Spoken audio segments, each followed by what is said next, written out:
It's 11 o'clock. I think we can get started. Alex, you want to get us started with our presentation? Teepoo, the floor is yours. Super. Good morning, everybody. We're excited to talk to you today and answer questions for you and to discuss CPGs from plate to package.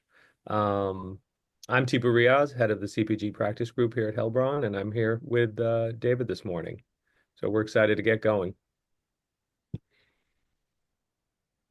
Just quickly, as we all know, this is just an informative session, and obviously for legal advice, just reach out to us. We'd appreciate that. Thank you.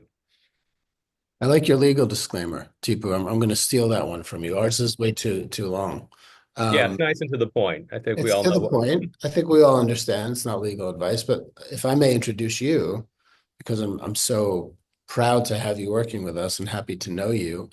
I want our clients and our friends to understand that we added a CPG section to our firm because our clients were looking for another avenue of growth, especially during COVID. People started thinking about CPG as a way to not only make some more money, but also to expand their brand because we're always talking about your brand.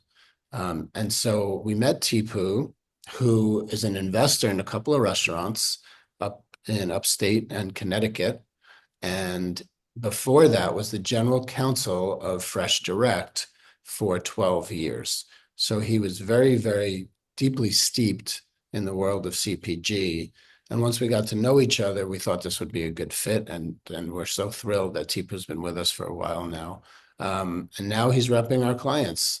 He's working for HL clients, helping them launch their CPG brands. So thank you, Teepoo, and let's get going.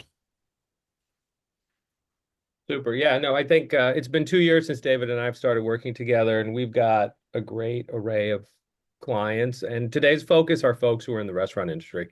And so we have folks who are established household national names to newer restaurants who are all looking to do the same thing. So we're excited to talk about it today and with you guys. And so I think what's on the screen, nothing is surprising here to see that many beloved restaurant brands have launched very successful consumer packaged goods. This all Rayo's is one of my kind of lodestar brands that I talk about frequently, who for us in the New York area, we're very familiar with. And we have seen that brand evolve into being owned by Campbell's. And then, but we still have some very local brands who are doing great right now in the space. And two of them are on the right there, Momofuku and Carbone. Are making headway. If you guys go to Targets or anywhere around the country now, there's a good chance you're going to see those brands. So it's always New York brands are impactful. New York restaurant brands are super impactful. And you can see that there's definitely opportunity. And there's more too. I mean, when we talk about New York, we've got Russ and Daughter starting to make some moves into direct to consumer and some shipping through third parties. Of course, Milk Bar is a big success story for CPG. Our clients via Kuroda, as many people know, now have some alcohol brands on the shelves. Hometown Barbecue, Mighty Quinn's. So everybody's getting into the action. Yep. And Roberta's for pizza. There's a every part of a grocery store is occupied with New York restaurant brands. And so just quickly, I think I want to show this slide because CPG is a little it's not a tech company as far as valuations go, but as you can see here, if you have a successful CPG brand, you can make a lot of money. And that's part of the reason why we encourage our restaurant clients to explore this as an opportunity. Two things happened recently in the middle here. Lesser Evil just bought um, Lesser Evil was sold to Hershey's 2 weeks ago. This is a popcorn brand that we see all throughout New York. It's a Connecticut-based brand, but it was started in New York originally, and they just sold for a six times valuation of their sales. So they sold for $750 million, and Q4 of last year, Siete, which is a Texas brand, it's not restaurant focused, but they sold to Pepsi for 1.2 billion. And then Rayo's is again another super popular story for everybody in CPG. They again were sold to Campbell's for $2.3 billion, along with a couple of other smaller brands, part of their portfolio. And so these are, when you find a product that is successful and it gets built out into a portfolio of products that people really like, it can be valuable. And you see these old guard names at the bottom who are really interested in new brands. These are 100-year-old companies who are always looking for something new. Let's talk about some of the brands from New York and from other places that have not necessarily sold yet, but they're getting money from private equity, like Momofuku. What's the story with them? They're a really good brand to follow. And so Momofuku, yeah, so David Chang had his national presence and as a chef and then also the restaurant brands. And when they started their chili crisp, they ended up being that was their first product that they started with, and they started as a direct to consumer brand with their chili crisp. They did have some gas and acceleration through COVID, is what happened with the direct to consumer. And they launched essentially on their own with the chili crisp. And then, if you follow this stuff closely, what Momofuku did is that they were able to raise money, a significant amount of money, actually around $20 million, after they were established, after they were in stores, but they weren't gigantic yet. And that is what helped propel them into the national footprint that they are today. And we were fortunate to have the Momofuku CEO at another panel we did last summer, who ended up talking about effectively that the restaurant brand has kind of not wound down totally, but it's much smaller, and their focus is now on these CPG products. So you actually see a brand that started as restaurants that has totally evolved essentially away into this space. So now that they're in this space where they're getting money from private equity, what is the play? Is the play to keep growing the brand until Pepsi or Unilever comes along and buys them? Yes. That is going to be anytime you take money from an investor group, if you take money from private equity or a venture capital firm, it is always going to be that there needs to be an exit for that brand. And so those firms are not in the business for holding investments for 10, 15, 20 years.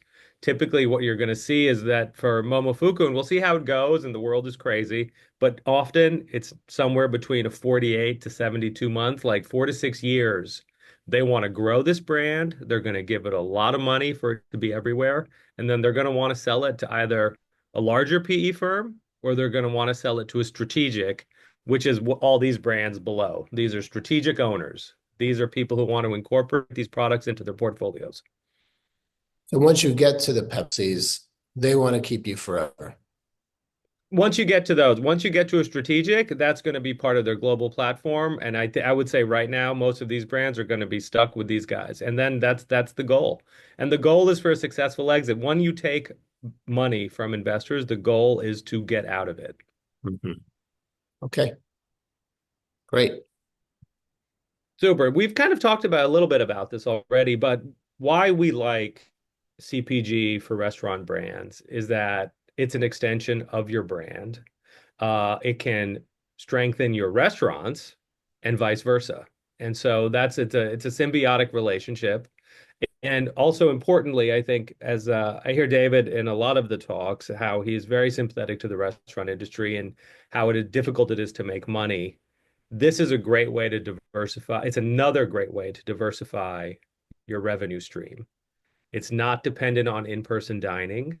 If you're doing direct to consumer sales, those sales can happen 24 hours of the day with a person who's sitting in the comfort of their home on an app who purchases your product. And so it's a great way to diversify that. CPGs typically have pretty good margin. To be in a grocery store such as a Whole Foods, they're going to want to see a margin that's somewhere between 40 to 50%. And so I'm not a restaurant lawyer, but I would say those are pretty good margins compared to the restaurant industry. In addition, consumers are always looking for something new. So if you have a point of view about a product, there are people who are going to want it. What do you have to do to get your brand out there? Do you have to start with one kind of hero product that people already know or that you think will catch fire quickly and then move on from there? Absolutely. So I think whether you want to call it a hero product or you need a product with a point of view. Um, I was watching a webinar recently with a Whole Foods purchaser who basically said, "You've got to come to us with something that's not already on the shelves. Mm. Because why am I going to replace a product that's already selling with a new product?" Mhm. And so having a point of view is super important. Having a product that tastes good is always paramount, just as in your restaurants, that is always going to be the key. But having something that differentiates yourself, that you're adding value to basically the aisle where it's being sold is very important. Got it. Fortunately, there are many shelves to fill all across the United States, including just our local market. I'm focusing our discussion today primarily on the New York metro region when we talk about stuff, because I think most of our clients are going to be there. And so we're very fortunate to have a pretty robust independent grocery scene, in addition to large scale national brands that are here as well. And so it's really important. And just to give folks kind of a layout of the grocery market in the United States, we have all of these represented in our area. And so getting on shelves is very possible. And that is how you do it.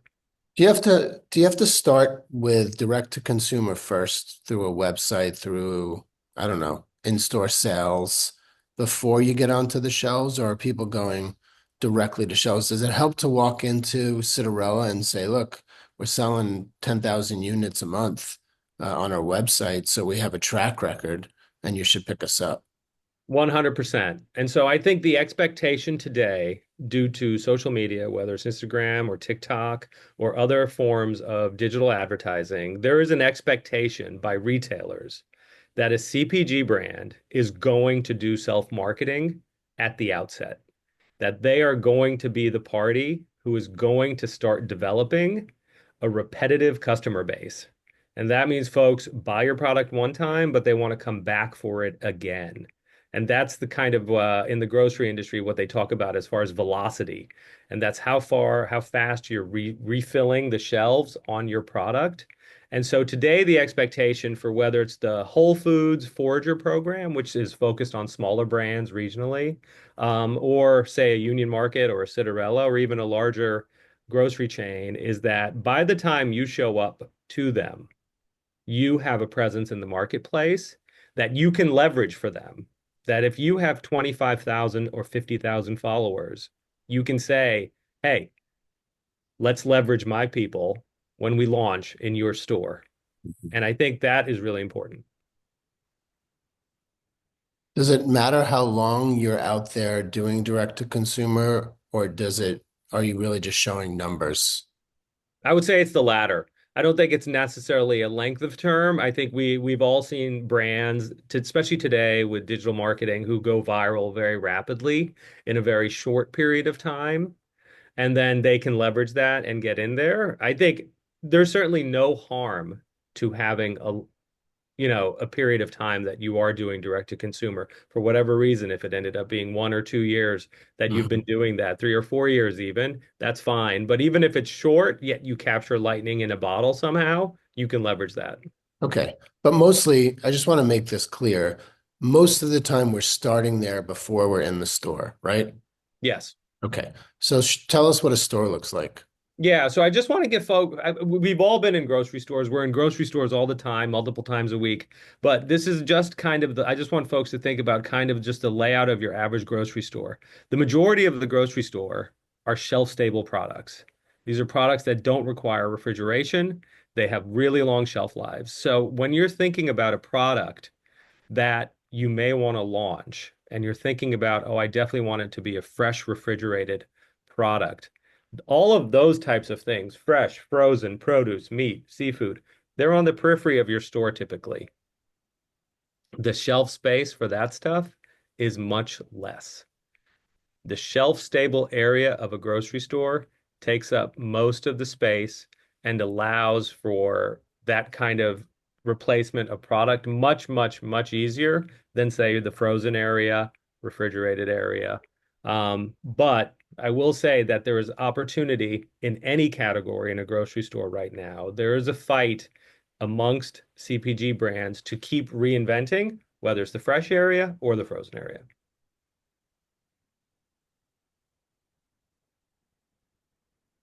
And so to the prior slide, to the point of the slide, your average big suburban grocery store. So not so much our grocery stores in New York City per se, stock about 40,000 items.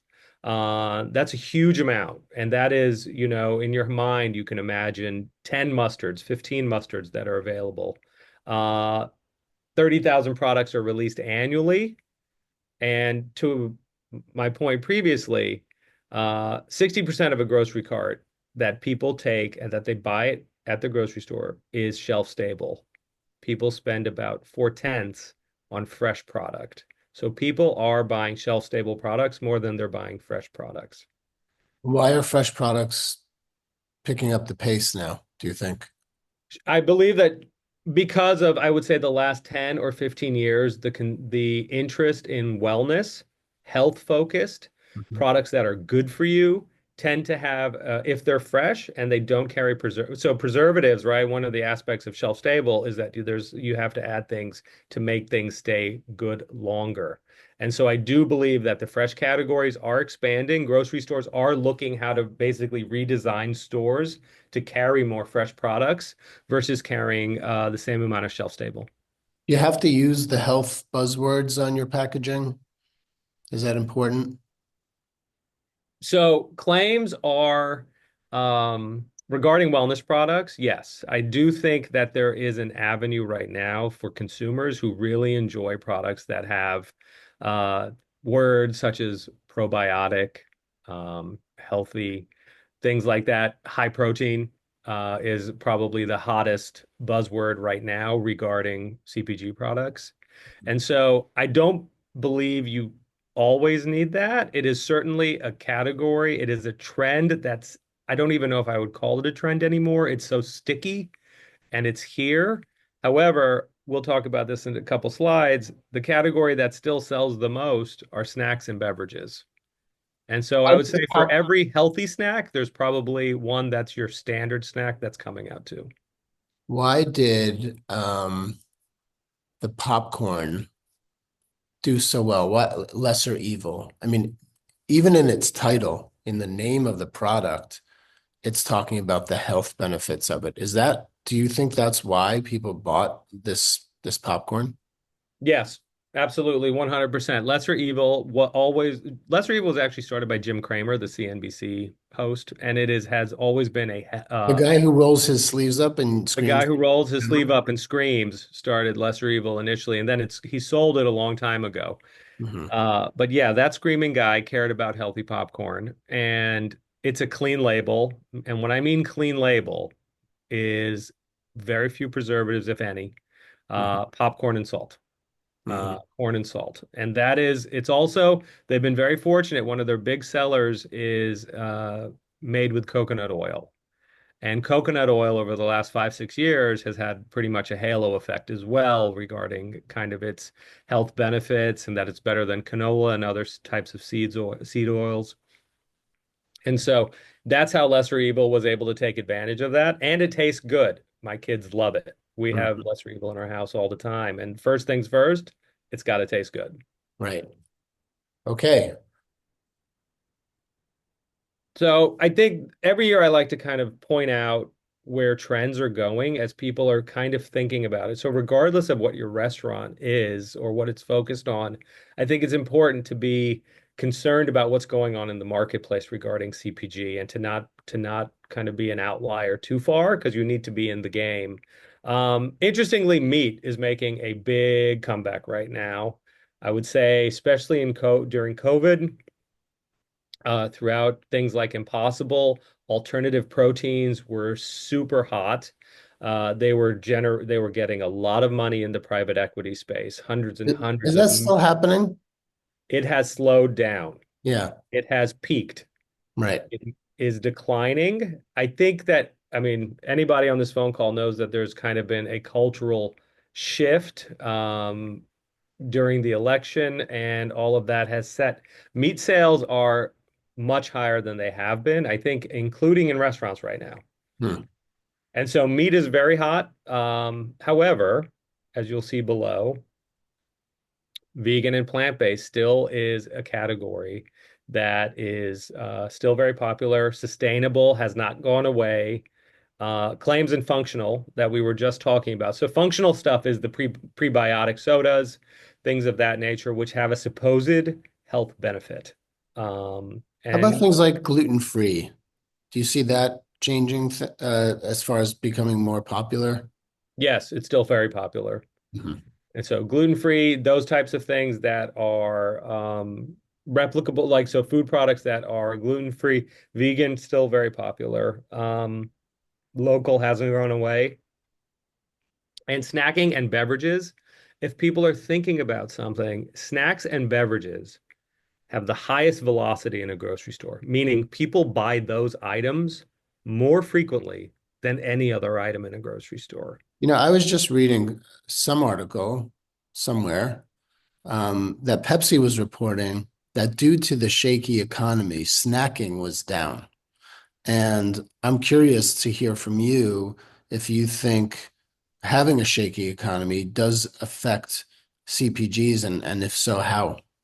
Yes, I'm familiar with that statistic. And so interestingly, in one of I think right now the uncertainty is going we're what we're going to see is I think people are pulling back right now because of the uncertainty in the financial world.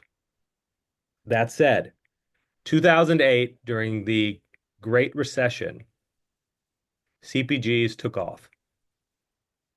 And not only CPGs took off in the Great Recession, premium branded CPGs took off in the Great Recession, where if you have dialed back your spending in one category, but where you want to still feel that you haven't given up everything, the ability to buy a $6 hot sauce versus the $3 hot sauce is what people were doing. Hmm. And so I don't think we've seen the full shakeout of kind of what's going on right now, but I think people are kind of pulling back spending overall. But if the economy does head south further, I think you will see a return to CPGs happening because people are retrenching. And if you're retrenching at home, you still got to eat.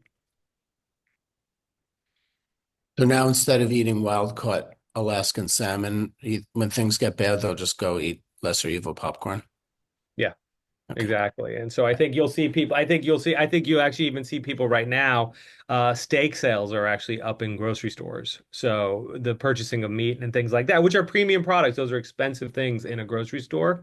And it may not be at the pace at which, it was a couple years ago, but people are still doing it. Okay. Well, we also want to talk. So today we just wanted to give a little bit of a background of kind of what's going on in the space globally. But now we want to actually focus on the concrete steps and strategies that you can think about in launching your own brand and launching your own products. And so I think it's helpful for us to kind of, I think, give people a strategy that is built out in blocks. These are concrete things with rough costs. Also, one of the first questions we get with our clients, whether they are new to CPG, new to restaurants, whomever, is how much is this going to cost me to do this? And so we'll talk about the cost as we go through it. And these are rough numbers, but honestly, we see numerous brands who've been able to launch products within these categories of expense and be successful. Are you going to talk about how much it costs for? Oh, okay. There we Sorry, go. go ahead. No, I get the question all the time as well, which is I want to start a CPG. Just give me a ballpark about how much money that I need to raise. And I usually say, well, you can get somewhere with between 50 and $100,000. Is that about Yeah. right? Yeah, I think we've got a slide at the after the phases, but yeah, roughly what we're talking about in phase one is around a 50 to 100K expense. And I've got a point here that I think is going to be important for folks at the bottom. But I think what we've talked about already is choosing your product very carefully. And it's what are you adding to the marketplace? And within, I think, a lot of restaurants, there are products that you can take that you're making or that are adjacent to your concept that could be utilized in the space. And so I think it's Give me an really example of what's a new product. I mean, you know, we all kind of eat the same food. What's a new product where you're pitching the Whole Foods buyer and saying this is new? What's new? so I think something like that could be so let's use the Italian concept, right? So an Italian restaurant as an example with 800-pound gorilla of New York City dining. I would say that there are opportunities right now with um, Calabrian chili has become very popular. Hmm. Over the last couple of years, it is not new. The utilization of Calabrian chilies is for centuries. It is all over Italy. However, you are now starting to see Calabrian chili sauce show up in grocery stores. And so taking ideas like that versus, say, competing initially in the tomato sauce space, for example, which is cutthroat, very difficult. You can find things that are in your category, whether whatever your restaurant is, that there is opportunity, that you're bringing something new to the space. Hmm. And so I think it's a really interesting one because you'd figure every Italian item has already been sold to death.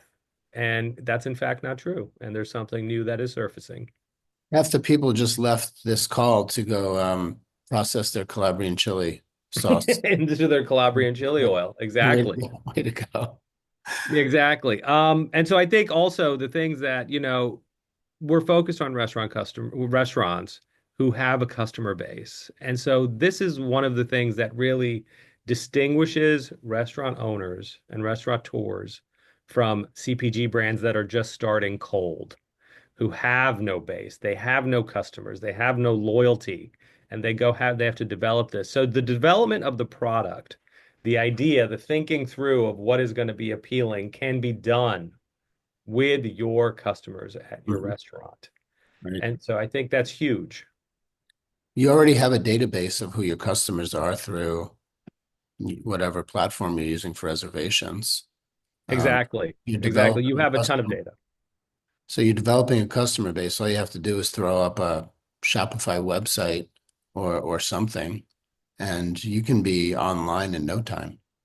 Yes, you can. And it can be pretty quick and using your customers and using those folks who like you and who are loyal to you is a great way to do it. It also in your phase one, you also want to start developing brand packaging. You want to start thinking about your brand, including packaging, which is very important. It's the first thing they see before they taste it. And you need to be able to stand out in a crowded marketplace. And then you also want to think about nutrition. That's the other big aspect of your product, especially for an item if you're going to start getting into the claims that we were talking about. That's your low fat, high protein, things of that nature, no sugar, et cetera, et cetera. All of those things trigger rules and so that's very important to think about. It's not hard to do. And then I would say the first and most important idea regarding this concept, is that it's very difficult to launch a CPG brand for a restaurateur as a side hustle. It takes energy, as much energy, I would say, as say starting your restaurant. It does require dedicated time, uh, even personnel. The folks who are our clients who have been successful in pulling these brands together, their CPG brands, are the ones who've recognized that they need to put a dedicated person on this or hire a dedicated person in order to do all these steps because it's very challenging for owner operators to add this into their portfolio of how they're doing stuff. Yeah, we've seen a lot of clients get started and drop it because they didn't realize how much energy it would take. I have a question about packaging and nutrition. So I've got my Calabrian chili um, pasta sauce, and I've tested it, meaning that my clients love it. My customers are so happy to eat it. Now, how do I have to slap a package on this thing before I start selling it direct to consumer, right? How do I put a nutrition label on something? How does that get done and how expensive is that? So there's a couple ways to go about that. Once you have developed a product, there are the most kind of bootstrapped way to do it is there are online nutritional websites today in which you can basically input your ingredient and it will return to you your nutrition. So it'll return to your fats, carbohydrates, proteins, everything that you see on the back of a food package.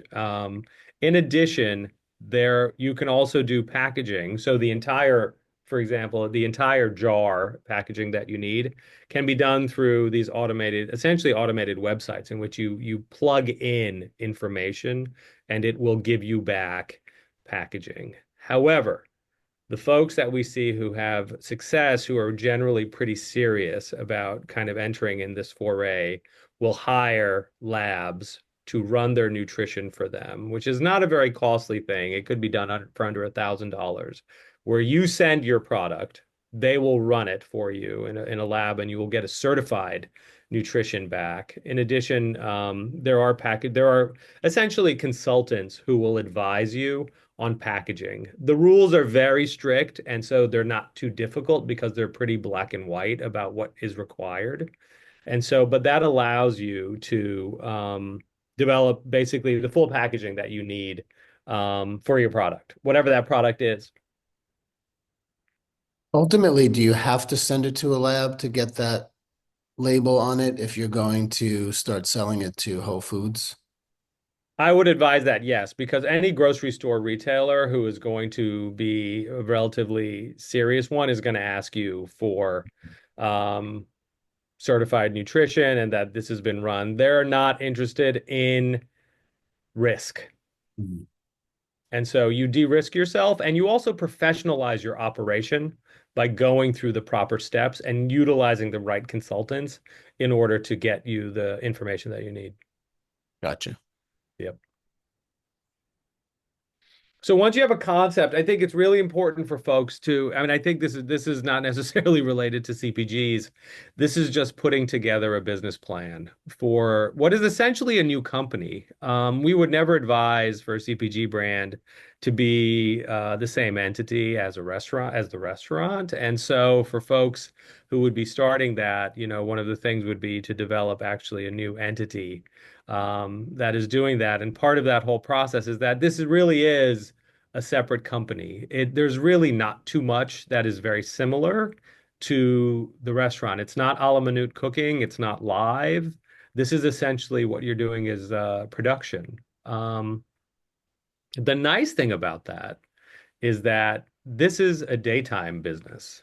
This is not a nighttime business. And so focusing on all of these things, such as your R&D costs, the development of your product, if you need to develop it with others or just yourself, startup costs. This could be everything for your own personnel to space, so that you can use contract kitchens, for example, in addition to co-packers.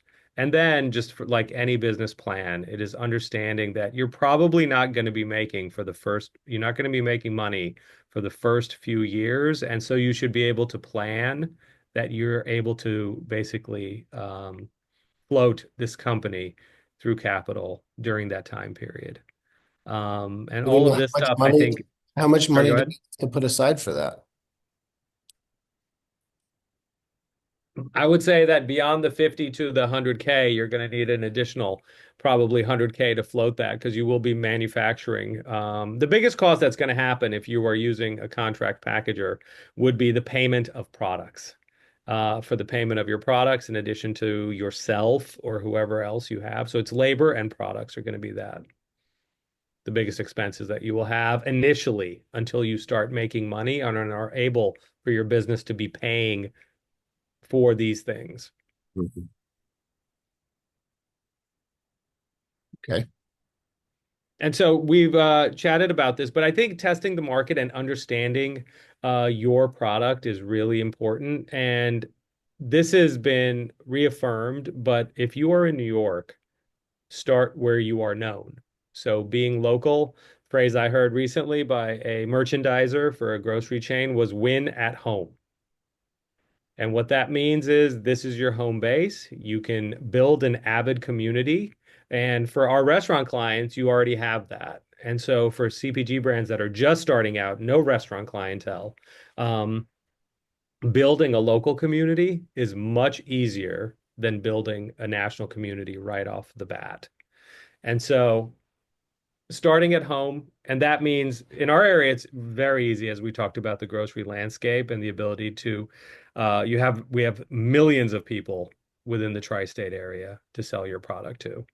And so building that community home, testing the market, also becoming professional in what you know about your product. And so a sell sheet contains all of your basic information about your item.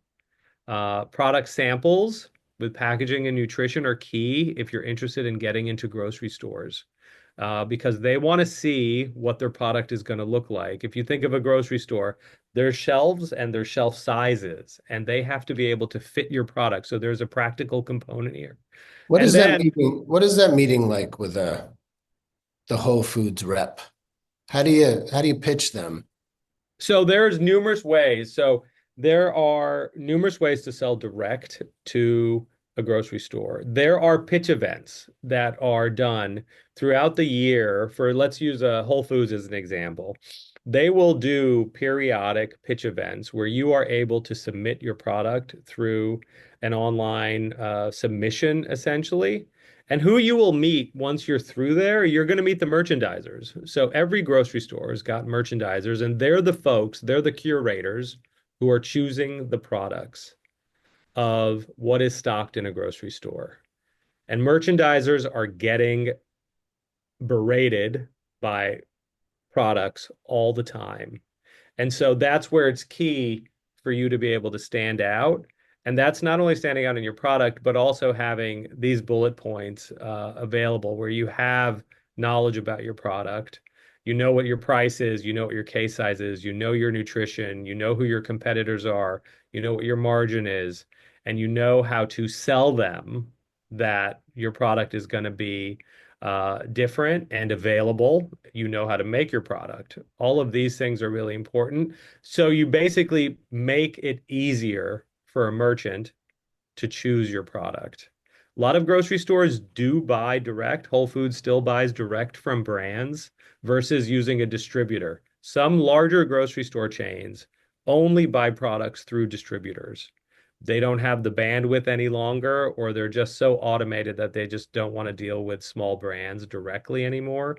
But places in the city, FreshDirect, Union Market, Whole Foods regionally, they still buy directly, so you don't have to go through a distributor if you're starting out. Hmm. How do you get in the door? You can get in the door by reaching out to them, by having a but first by having a presence in the marketplace as a DTC brand helps a lot. Hmm. Being able to point to to be an existing brand is very important. I will say, given the competitive marketplace, being a hypothetical brand, or if you can choose us, we will start making a product, is not going to work today. You need to be in the marketplace, existing, getting sales, having people following you so that they know that if they put you on the shelf, it's going to move and that people are going to be interested in it. And so I think that's a very important aspect. There are most stores and, local, organic, those types of things. Most stores do have the ability to have submissions, whether it's pitch events, things of that nature, to get your product in. And also just reaching out to the merchants are going to have a submission method. Stores want to carry new products. So I think that's one thing to keep in mind. They do want new products, and they're not looking to hide from folks or trying to make it difficult. But you need to set yourself up for success when you finally do meet the merchant. Gotcha. And so I think this is really important. Slide, because I think this kind of gets to the nitty gritty of production, of making your product, whether it's Calabrian chili oil, fish sauce, anything. It doesn't matter. The ethnicity doesn't matter. The food product. We get a lot of questions of how and where to manufacture my product. Should I use a co-packer, which is a co-manufacturer? So there is an entire world spread throughout the United States and around the world of basically white label manufacturers who make pasta, tomato sauce, cereals, granola bars, who will contract with you and make your product to your specification. These are co-packers. An overwhelming majority of products that are purchased in a grocery store are made by co-packers. And so for every co-pack, there are a lot of brands that actually are huge that don't make any product of their own. And so whether to self-produce or contract packaging, I would say if you're starting out, there's a small window of self-production. But due to primarily regulations, it's much easier to do contract packaging because those facilities have the regulations in place to be able to do the things that they need to do for you to be able to sell your product anywhere. And so that's really important. I think self-production overall, especially in a restaurant, it's not really feasible. It's not really feasible because we'll use New York City as an example. A New York City restaurant is regulated by the New York City Department of Health and Mental Hygiene. They don't regulate wholesale products. That is a state issue. And so immediately, if you try to start doing that, you're going to get into this kind of, jumble of agencies that are stepping over each other, and it becomes very difficult. So we advise folks to either use a contract kitchen or to use co-manufacturers. And then, as we've spoken about extensively already, when you start selling your product, you can do D2C, and there's some small you can do D2C without being an FDA product. And so if you are just starting out, you can do D2C without being a fully blown out wholesale kitchen. Again, we would help you through that. E-commerce is a great way to sell to people. So D2C is just direct to consumer. That can be done through brick and mortar and physical. E-commerce is exclusively online. And you can set up a Shopify account and you can fulfill and manufacture yourself and ship out. And then there's brick and mortar retail, as we talked about, which is still the main way people buy grocery products. What kind of a cut does Shopify take? I think it's around 15 to 20%. Hmm. Yeah. Okay. And so Shopify does take care of a lot of the logistics. Mhm. And so this is a question, as David mentioned, how much is this going to cost me? Is a question we get very frequently about people that people are asking us. And so I think it's really important. Capital raising, and I think the discussion regarding private equity and venture capital money, it's kind of always around these days. We hear about it a lot. So raising money from third parties, from funds and things like that, not friends and family. I'm not talking about friends and family. I'm talking about actual investors who are in the space on a day-to-day basis. I'm going to go back to what I said. You need to have an established brand in order for those companies to be interested. They will not invest in hypotheticals or it's going to be great type of stuff. What they want to see is traction in the marketplace with retailers and that they can help grow that brand. They tend to be these are growth investments that they're putting into something that exists. So that's really important. For most of our clients who are starting out, we recommend self-funding. In addition, because you get to own everything. When you bring in outside investors, For many folks who have done that, you start losing your equity. You have to give up something that you own of the company in order for to get that cash. And so right now we recommend self-funding if you can do it is the route to go. There's And there's no real way to speed up the process, huh? Like you kind of have to bootstrap it, meaning starting by making a product, selling it direct to consumer, getting some traction, selling it to or finding a co-packer and then getting in the stores. There's no way to make it any faster. no, I think it's very, I think they're building a brand of a CPG product is an organic, relatively, it is not very, it's not a fast process. The yield that that folks are looking for, I think everything's on a shortened timeline these days and people expect things to happen quickly. And so this is a longer term play, meaning this will take a number of years. But the only way for traction to occur is for more and more people to want to buy your product. And so, in that respect, it's getting from one store to 10 stores, to 20 to 40, and to 160. And it's doable and it happens, but it does take time to build up that interest. I think one thing I think one thing I cite often is by the time Rayo's was sold for the first time, Mhm. it was about a 20-year-old brand. Right. And so but it turned out to be a great investment. But I do think people need to have, I think, kind of a good timeline is really, 3 to 5 years to be getting major traction in the marketplace as a Mhm. successful brand. Mhm. Okay. Um, so I think it's important for our restaurant clients to understand that there's really not anything similar to a restaurant to CPG. It is very difficult. The regulatory requirements and the agencies involved are completely different. They have nothing to do with each other. I have one client who recently built a production kitchen behind their space of their restaurant. And even that, because of there was shared space, employees walking in between the spaces, and things of that nature that caused an entire regulatory nightmare for them.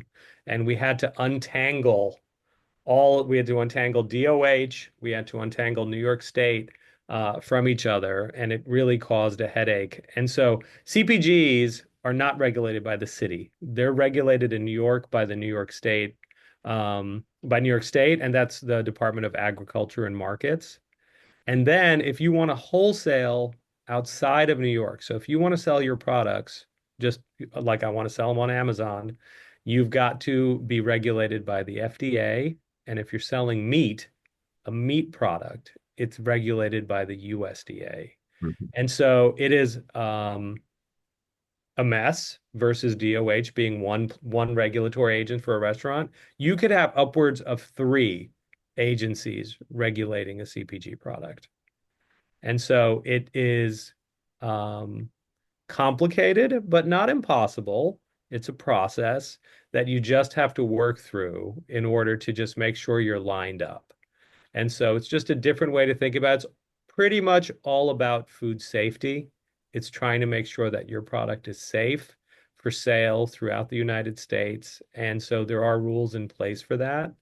And so that is kind of and we also have clients who are international importers. We have clients who bring in products, say, from Italy, who also have rules for their Italian suppliers. And so the FDA also has its teeth all the way over in Italy saying, okay, you want to make crackers for the US market, you have to meet US guidelines in order to do that.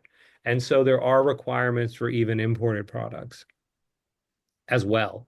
And so, If you work with a co-packer, usually they are following all the necessary regulations. Is that right? yes. So I'm going to say two things on that. If you're using a contract, community kitchens, for example, there are a bunch of community kitchens in New York, things like that. You have to depending on what you want to do, you have to be very careful with how those are regulated. Community kitchens may not be FDA, and so you have to be really careful if they're just kind of a local farmers market type of situation. However, co-packers, contract manufacturers, are basically going to have all the rules in place. That's one of the big things that they're providing. They're going to have all the rules in place. So let's say you wanted to make a meat-based ravioli. They will be an FDA facility and a USDA facility, and they will be licensed so that they can make that product safely for you. And so they take part of what you're paying for is they take on that regulatory burden on your behalf.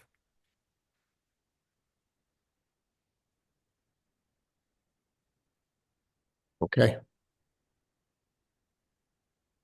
So I think one thing that's important is that CPGs are definitely people view it as a community, startup brands. There are a lot of resources that have developed over the last 10 years as startup CPG brands have become really hot. And that's because there's been an interest in investing in them. And so there's a lot of associations that people can join. The one of the probably the two of the most popular for New York is Naturally New York, which is a local association, which is dedicated to the advancement and growth of local New York brands.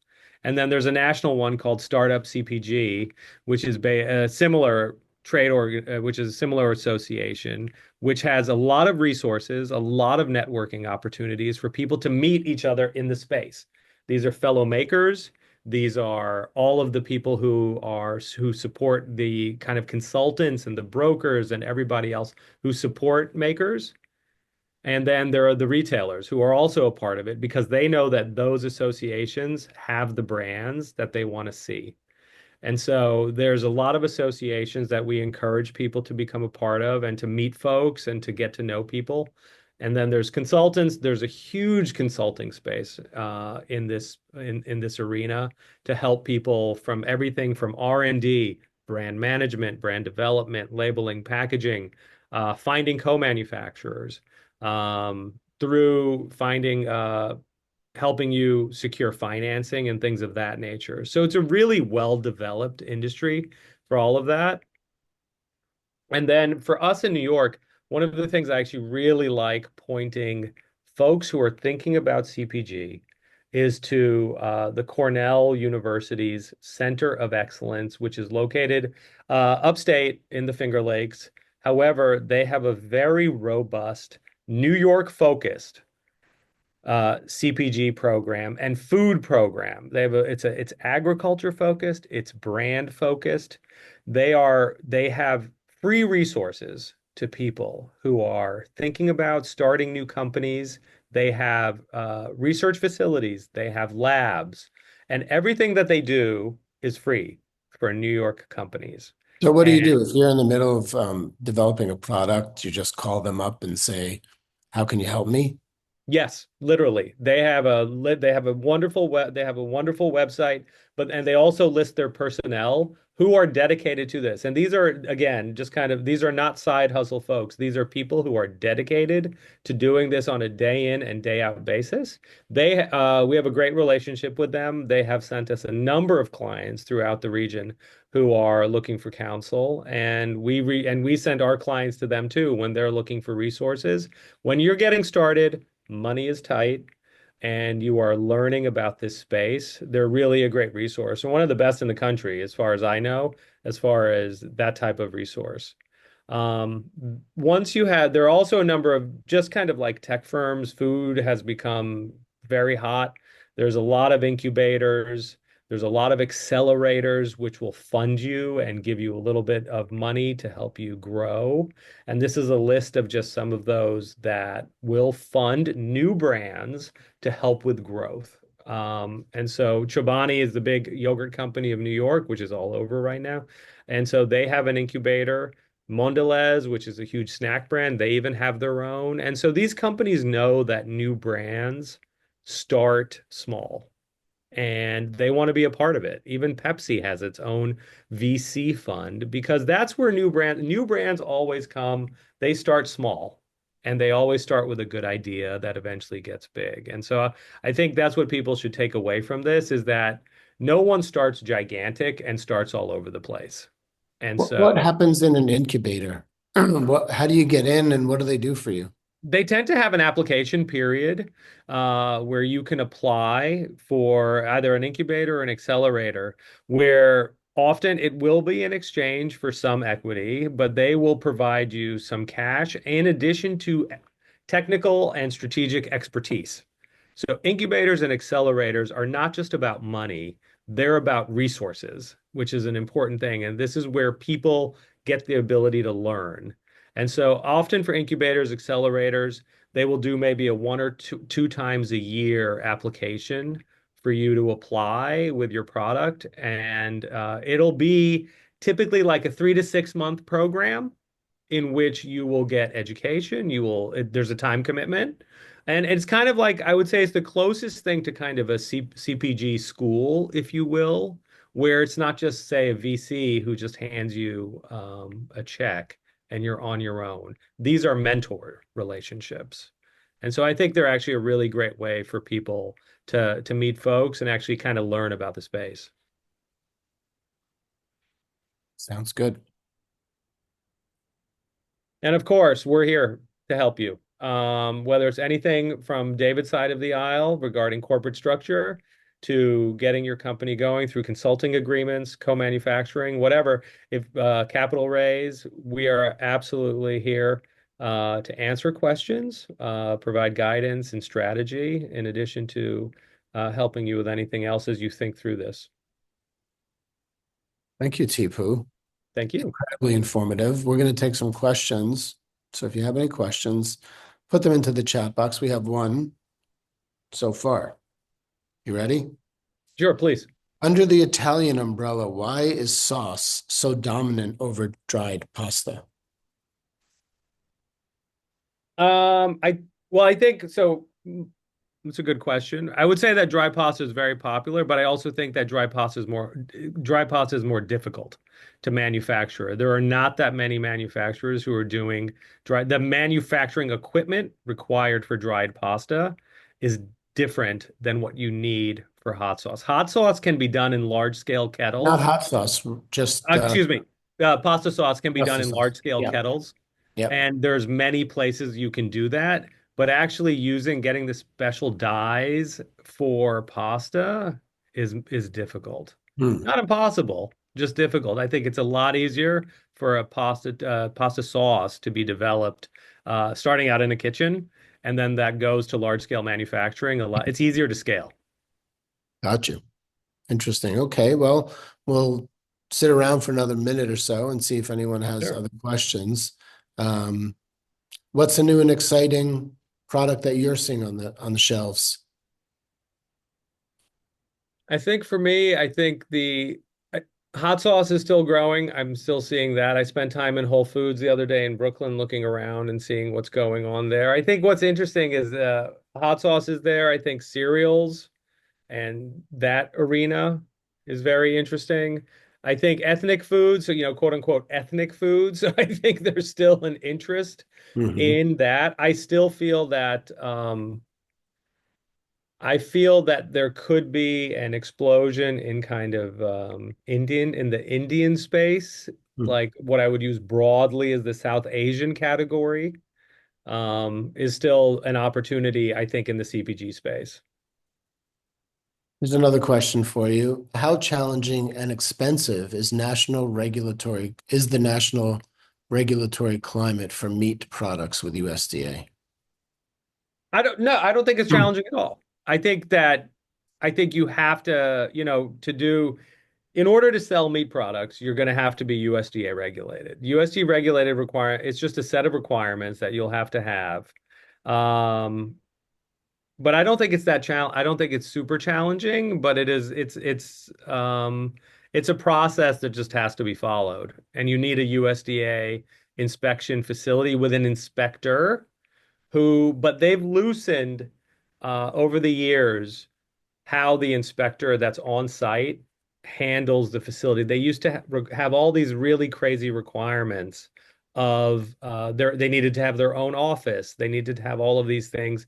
Now it can be a shared desk in an office with the other employees who work there. And so they've made it actually easier in my opinion for you to be a USDA facility. Aren't they even cutting back further? Aren't they saying now that they're going to cut back on having a full-time inspector? I thought I read that recently. I'm not sure about that, but yes, it's ch very challenging. And often what you'll see, not necessarily for the USDA at the moment, but for the FDA actually contracts state inspectors to be their inspectors because they just don't have enough folks. And so it's not uncommon for a FDA facility to not even be inspected on an annual basis, just Hmm. because there are a shortage of folks. Here's another question for you. How do you feel, Teepoo, about non-health focused baking mix? Sure, absolutely. As much as I think I stated this, as much as there is an interest in things in the wellness space and the good for you category, there is absolutely and never going to go away an interest in kind of, what I would call standard, or if you will, traditional um, products. And that could include a baking mix.